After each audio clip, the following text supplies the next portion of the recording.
Hello everyone and welcome back to our YouTube channel. In this video, I'm going to show you how to fix Wingstop app not working. First, to resolve this issue, we will first head over to our device settings. From here, scroll down and tap on General. Once you're in the General Settings tab, look for iPhone Storage option and tap on it. Over here, you can either search for the app or you can scroll down and look for it. Then tap on the app. On the next screen, you need to tap on the Offload app option. A confirmation pop-up will come up. Now tap on the Offload app option here.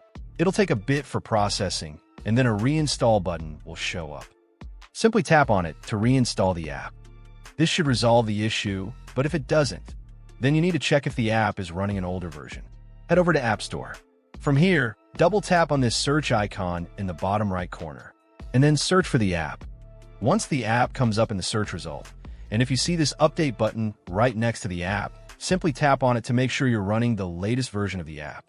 However, if you continue to encounter this issue, then you will need to completely reinstall the app, which usually resolves the problem.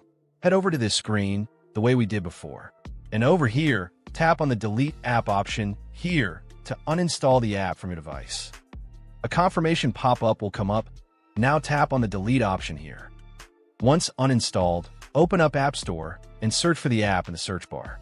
After the app comes up in the search result, simply click on this cloud icon to install it back onto your device. Hopefully, this resolves the issue.